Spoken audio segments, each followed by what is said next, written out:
لله الحمد لله الذي أرسل رسوله بالهدى ودين الحق بشيرا ونذيرا وداعيا إلى الله بإذنه وسراجا منيرا وأشهد أن لا إله إلا الله وحده لا شريك له وأشهد أن سيدنا محمدا عبده ورسوله وصفي الله من خلقه وحبيبه إمام الأنبياء وسيد المرسلين اللهم صل على سيدنا محمد وعلى آله وصحبه وسلم تسليما كثيرا أما بعد فيا عباد الله اتقوا الله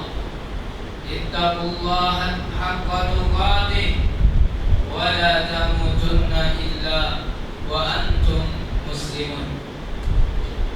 Sidang Jumat yang dirahmati Allah, marilah kita panjatkan setinggi-tinggi kesyukuran ke atas nikmat keimanan dan keamanan yang telah Allah kurniakan kepada kita pada saat-saat yang penuh dengan keberkatan. Kita bermohon kepada Allah, semoga Allah Subhanahu wa ta'ala menjadikan kita orang yang terus bertakwa kepadanya serta berupaya untuk terus melaksanakan segala perintahnya dan menjauhi segala tegahannya. Semoga dengan demikian kita tergolong di kalangan hamba-hamba yang memperolehi kejayaan di dunia dan di akhirat. Allah berfirman, "Walaula daf'ullahi an-nasa ba'dahum bi ba'din lafasadatil ardh, walakinna Allaha dzu fadlin 'alal 'alamin." Yang bermaksud, seandainya Allah tidak menolak keganasan sebahagian umat manusia dengan sebahagian yang lain, pasti rosaklah bumi ini. Tetapi Allah mempunyai kurniaan yang dicurahkan atas semesta alam. Surah Al-Baqarah ayat 251. Saudara, seandainya kita menelusuri sejarah dunia satu persatu dengan secara insaf, kita akan dapati bumi yang luas ini adalah medan pertarungan antara mereka yang menginginkan kebaikan dan kebenaran dan individu yang menginginkan keburukan dan kebatilan. Kadangkala kebenaran yang menang dan kadangkala kebatilan yang menang. Pergeseran antara keduanya akan berterusan hingga Allah mewariskan bumi ini kepada hamba-hambanya yang cinta kepada kedamaian, keamanan, kebaikan, dan kebajikan. Hari ini saja kita menyaksikan perkembangan yang amat dikesali. Pergolakan geopolitik di sana sini mencetuskan perbalahan dan peperangan dan menjejas kehidupan ramai yang tidak bersalah. Sebagai insan dan muslim yang berjiwa ihsan, kita semestinya amat terkesan, sedih, dan bahkan timbul kemarahan menyaksikan perkembangan yang menyedihkan ini. Nah, disinilah terletaknya peranan agama yang sangat diharapkan membimbing kita untuk menunjang kebaikan dan mengekang kejahatan. Ini karena agama kita menginginkan kebaikan dan pembangunan serta pemakmuran, bukan kehancuran, kerosakan, dan pembinasaan. Sidang Jumat yang dirahmati Allah, perlu kita sadari bahwa pergolakan yang melanda insan hari ini di berbagai rantau dan benua seperti Timur Tengah, di benua Afrika, di di Asia Barat, bahkan juga konflik yang berlaku di rantau Asia Tenggara ini. Ia merupakan satu fenomena yang amat rumit atau kompleks. Ia bukan hanya disebabkan oleh faktor agama sahaja, seperti yang sebahagian kita sangkakan. Bahkan ia juga disebabkan oleh faktor lain seperti kuasa, isu perbedaan kaum atau budaya, kepentingan ekonomi, sejarah, dan lain-lain lagi. Ianya tidak mungkin berubah secara tiba-tiba dan tidak mungkin berakhir dengan sekelip mata. Isu sedemikian sudah pastinya mengambil masa yang agak panjang, berkemungkinan bertahun lamanya, karena melibatkan berbagai pihak yang mempunyai kepentingan yang berbeda. Justru itu, kita perlu bersikap objektif dan tidak membiarkan emosi dan kemarahan menguasai diri kita. Adalah amat mudah untuk pihak-pihak tidak bertanggung jawab menggunakan pergolakan yang melibatkan Muslim sebagai senjata untuk melaga-lagakan antara masyarakat Islam dan bukan Islam. Bahkan kisah-kisah serta gambar menyayat hati mangsa-mangsa pergolakan dan peperangan telah dan akan terus dijadikan sumbu untuk menyemarakan api kebencian dalam sanubari masyarakat Islam terhadap masyarakat lain yang tidak terlibat langsung dalam pergolakan tersebut. Disinilah kita berharap nilai-nilai agama Islam dapat memandu kita dan keluarga. Saya teringat akan pesan baginda Nabi Sallallahu Alaihi Wasallam di dalam sebuah hadis.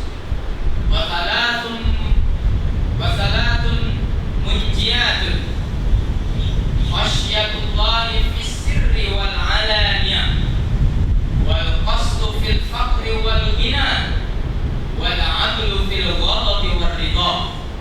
Yang bermaksud, dan 3 perkara yang menjadi penyelamat: takut kepada Allah dalam keadaan sendirian dan keadaan terbuka, berjimat cermat ketika susah dan senang, dan berlaku adil ketika marah dan rela. Hadis riwayat Ibnu Hibban. Hadis ini mengingatkan kita kepentingan untuk berlaku adil meskipun dalam keadaan marah atau hampa. Seorang muslim perlu terus menjadi pendorong dalam meningkatkan kualiti dan kemuliaan manusia, serta pemangkin untuk memberi sumbangan dan bantuan manusia.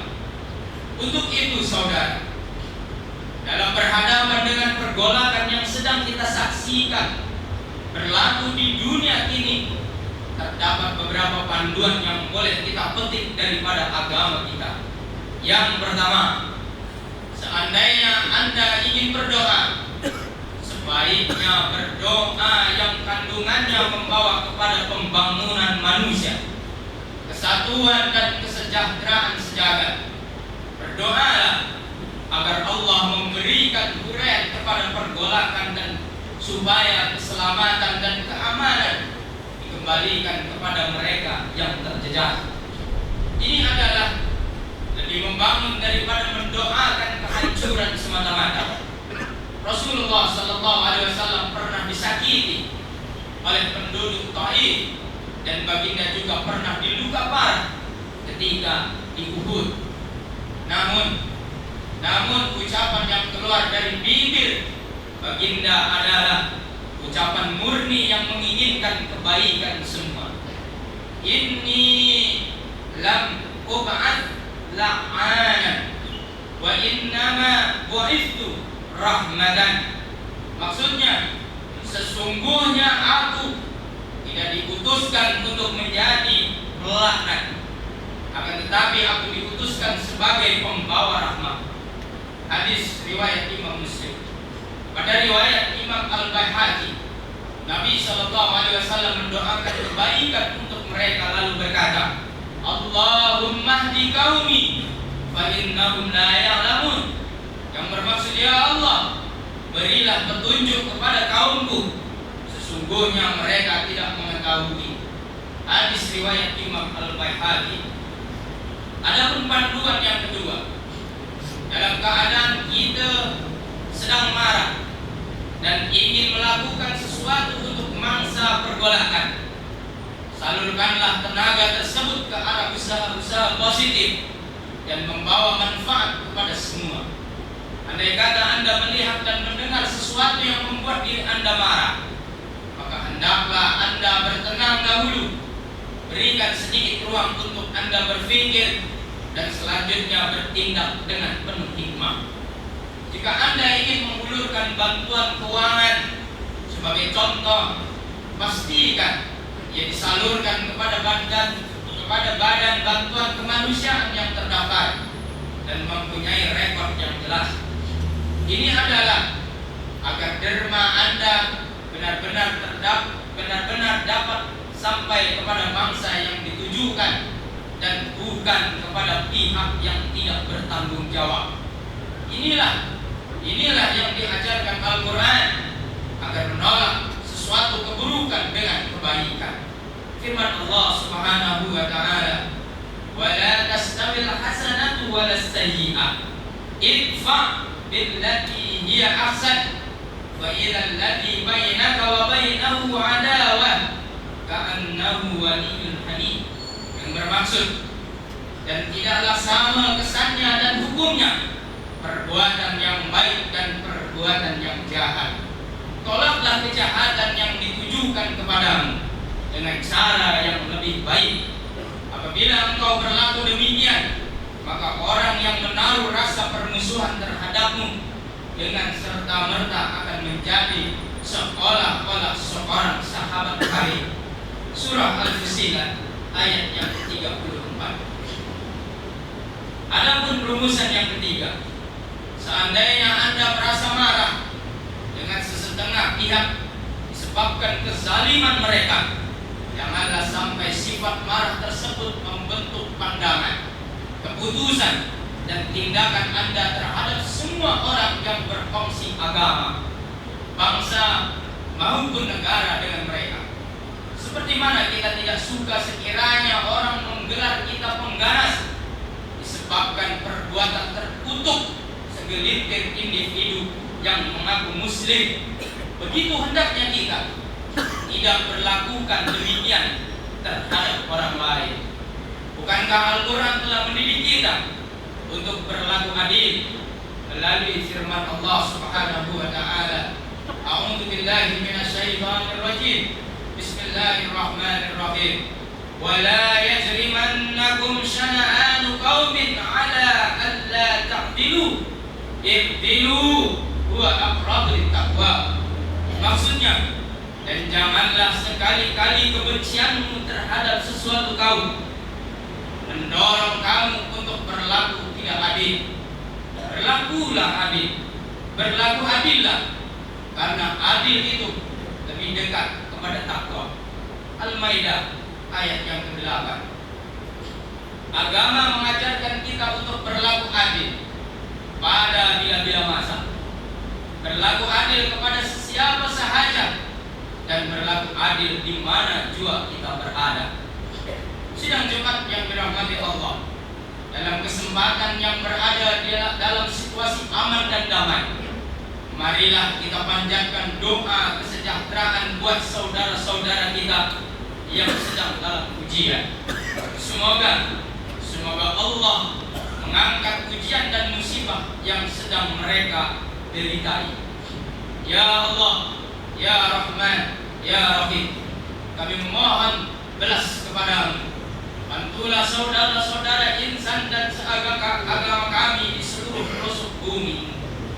Ya Allah, kami bermohon kepadamu, kukuhkanlah kekuatan mereka, utuhkan kedudukan mereka. Ya Allah, lindungilah dan janganlah engkau palingkan rahmatmu daripada mereka. Bantulah mereka dan janganlah engkau biarkan mereka bersendirian menghadapi dugaan ini.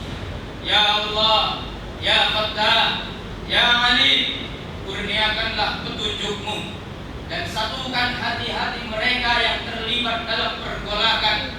di mana rantau Timur Tengah maupun Asia, untuk mencari gorean damai yang memberi kesejahteraan buat semua. Padukan jiwa-jiwa mereka dengan rasa kasih sayang, kukuhkan azam mereka dalam membuat kebajikan dan kebaikan amal. Jadikan negara ini negara yang aman, tentram dan dirahmati. Wahai Tuhan yang Maha Pemurah, duhai Hakim yang amat adil penghakimannya, wahai perencana yang hebat perencanaannya. Amin ya rabbal alamin. Barakallahu li wa lakum fil Qur'anil azim. Wa nafa'ani wa iyyakum bima fihi minal ayati wa dzikril hakim. Wa taqabbal minni wa minkum tilawatahu innahu huwas samiul alim. Aqulu qawli hadza wa astaghfirullahal azim li wa lakum wa lisairil muslimin wal muslimat wal mu'minin wal mu'minat fastaghfiruhu fa ya fawzal mustaghfirin wa ya